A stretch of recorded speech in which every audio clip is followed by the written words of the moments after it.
21 de setembro, sejam muito bem-vindos ao Plano Anual de Leitura da Bíblia com Rosânia e Lana. Nós estamos começando o livro de Abacuque hoje e vamos terminar hoje, porque nós vamos ler do capítulo 1 ao capítulo 3. Vamos lá? Esta é a mensagem que Deus, por meio de uma visão, deu a Abacuque. A queixa de Abacuque. Ó Senhor Deus, até quando clamarei pedindo ajuda e tu não me atenderás? Até quando gritarei violência e tu não nos salvarás? Por que me fazes ver tanta maldade? Por que toleras a injustiça?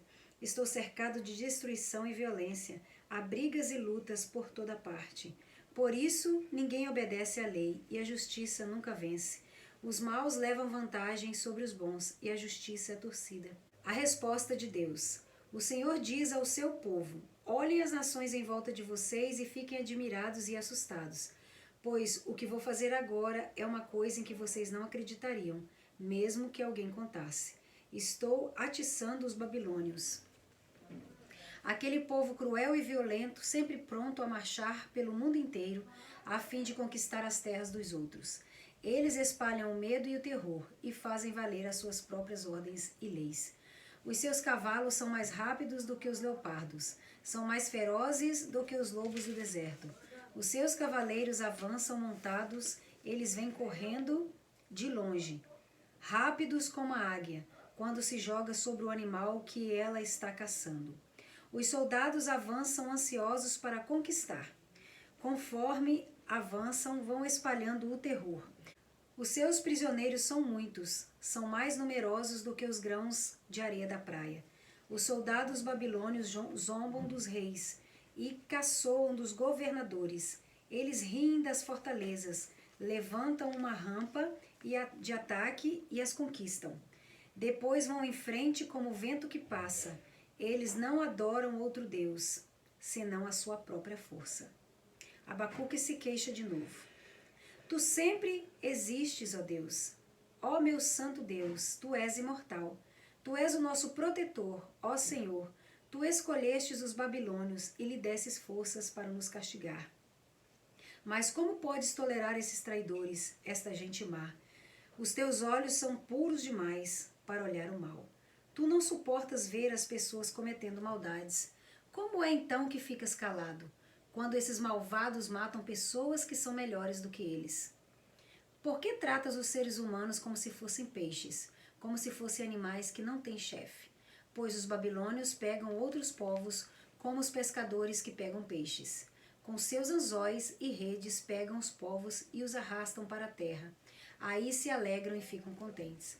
Oferecem sacrifícios às redes e apresentam ofertas aos anzóis. Pois é por causa deles que os pescadores ficam ricos e têm muito que comer. Será que os babilônios nunca deixarão de lutar e sem dó nem piedade continuarão a matar os povos? Capítulo 2. Deus responde de novo a Abacuque. Vou subir a minha torre de vigia e vou esperar com atenção o que Deus vai dizer e como vai responder a minha queixa. E o Senhor Deus disse: escreva em tábuas a visão que você vai ter. Escreva com clareza o que vou lhe mostrar, para que possa ser lido com facilidade. Ainda não chegou o tempo certo para que a visão se cumpra, porém ela se cumprirá sem falta. O tempo certo vai chegar logo, portanto espere, ainda que pareça demorar, pois a visão virá no momento exato. A mensagem é esta: os maus não terão segurança, mas as pessoas corretas viverão por serem fiéis a Deus. Os babilônios serão castigados. De fato, a riqueza engana e as pessoas orgulhosas nunca têm sossego. A sua ganância não tem fim. Elas nunca estão satisfeitas. Como o mundo dos mortos, sempre querem mais. Mas os povos conquistados desprezam os babilônios e zombam deles, dizendo: ai de vocês que ficam ricos, pegando coisas que não lhe pertencem. Até quando vão enriquecer obrigando os seus devedores a pagarem as dívidas? De repente os babilônios serão os devedores. Aí os seus credores os forçarão a pagar as dívidas e com juros. Eles vão atacá-los e vocês ficarão com medo. Eles levarão embora tudo o que é de vocês. Vocês roubaram as riquezas dos povos de muitos países e agora eles vão fazer o mesmo com vocês. Vocês vão pagar pelos crimes e pelas violências que cometeram contra os povos do mundo e contra as suas cidades. Ai de você, Babilônia cruel, que encheu a sua casa com o que roubou dos outros. Com isso você quis se proteger de todo perigo e escapar dos seus inimigos. mas os seus planos trouxeram vergonha para a sua família. E ao destruir muitos povos, você pôs a sua própria vida em perigo. Até as pedras das paredes e a madeira das vigas gritam contra você. Ai de você, pois construiu a sua cidade sobre um alicerce de crime e de injustiças. Todo o trabalho forçado dos povos que você conquistou não vai adiantar nada, e o que eles construíram vai ser destruído pelo fogo. Foi o Senhor Todo-Poderoso quem fez isso, e a terra ficará cheia do conhecimento da glória do Senhor, assim como as águas enchem o mar. Ai de você, pois dá ao seu companheiro vinho misturado com drogas. Ele fica bêbado, tira a roupa e todos o veem nu. É você que vai perder a sua honra e ficar coberto de vergonha, pois o Senhor vai fazer você beber do copo da sua ira, e você também ficará bêbado. Em vez de receber homenagens, você será humilhado. Você destruiu as árvores dos montes Líbanos e agora será destruído. Você matou os animais e agora vai ficar com medo deles. Isso acontecerá por causa dos crimes e das violências que você cometeu contra os povos do mundo e contra as suas cidades. Que valor tem o ídolo? O ídolo não é mais do que uma imagem feita por um homem e que só serve para enganar. Os ídolos não podem falar. Como é que alguém pode confiar no ídolo que ele mesmo fez? Ai de você que diz a um ídolo de madeira, acorde, e que ordena a um ídolo de pedra, fique de pé. Será que um ídolo pode entregar alguma mensagem? Não, não pode. Ele está todo coberto de ouro e de prata, mas é uma coisa morta. O Senhor está no seu santo templo, que todos se calem na sua presença. A oração de Abacuque. Esta é uma oração do profeta Abacuque, feita em forma de hino. Ó Senhor, ouvi falar do que tens feito, e estou cheio de temor. Faze agora em nosso tempo as coisas maravilhosas que fizestes no passado, para que nós também as vejamos, mesmo que estejas irado. Tem compaixão de nós. Deus vem vindo da terra de Edom, o santo Deus vem do monte Parã. A sua glória cobre os céus, e na terra todos o louvam. Ele brilha como a luz, e raios de luz saltam das suas mãos. Onde se esconde o seu poder? Na frente dele vão pragas terríveis, e atrás vêm doenças mortais. Ele para e a terra treme. Ele olha para as nações, e elas ficam com medo.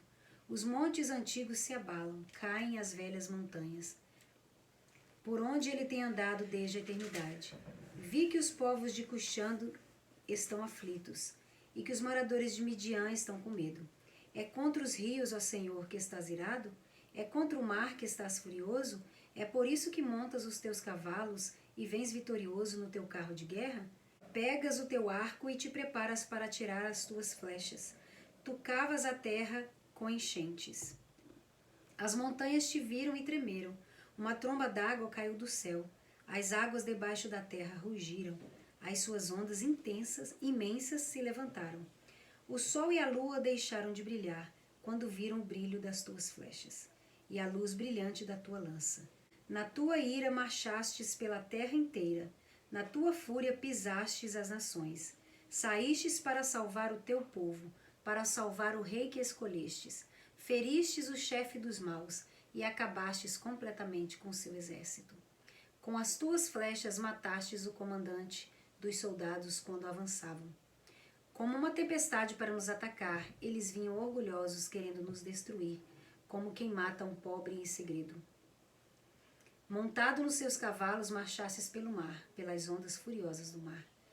Quando ouvi tudo isso, fiquei assustado e os meus lábios tremeram de medo. Perdi todas as forças e não pude ficar de pé. Portanto, vou esperar tranquilo o dia em que Deus castigará aqueles que nos atacam.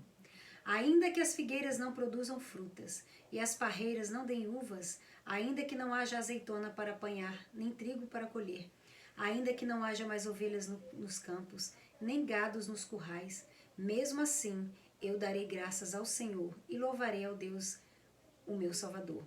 O Senhor Deus é a minha força, Ele torna o meu andar firme como de uma corça e me leva para as montanhas onde estarei seguro.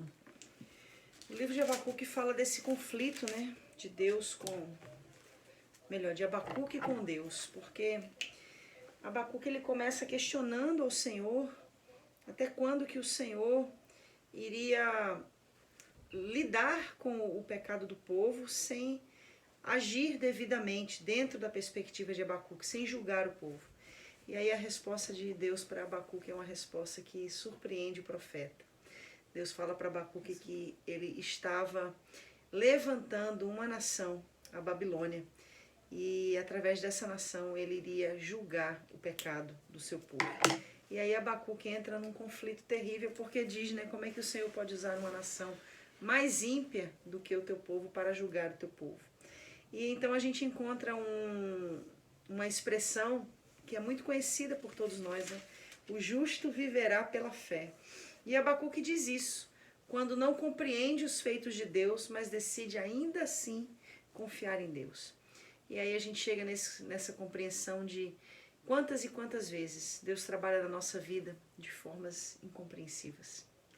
Verdade. Quantas e quantas vezes Deus faz de uma maneira que a gente não entende. E isso aconteceu com Abacuque. Abacuque chegou num dado momento que ele disse para Deus que ele não estava entendendo o que Deus estava fazendo, mas ele havia decidido crer. E é daí que vem essa expressão, né? O justo viverá pela fé. E é lindo esse cântico, né? É cântico. É Esse cântico de Abacuque no capítulo 3 é bonito. Demais. A oração de Abacuque. É por isso que ele diz, né? Ainda que a figueira não floresça, que o produto da oliveira minta, que não haja fruto na vide, que não haja mantimento nos campos, que as ovelhas amalhadas sejam arrebatadas e que nos currais não haja vaca. Todavia eu me alegrarei no Senhor. Ou seja, ainda que tudo aquilo que eu precise, que eu tenha necessidades, não me aconteça, ainda assim eu louvarei o Senhor. Ou seja, a sua fidelidade a Deus estava além das circunstâncias, além do que ele poderia explicar, além do que ele poderia entender. E é essa palavra e a mensagem central do livro do profeta Abacuque. Independente do que você esteja passando, saiba, Deus sabe exatamente o que faz. Então é isso, né? Até sanfonias. Deus abençoe vocês.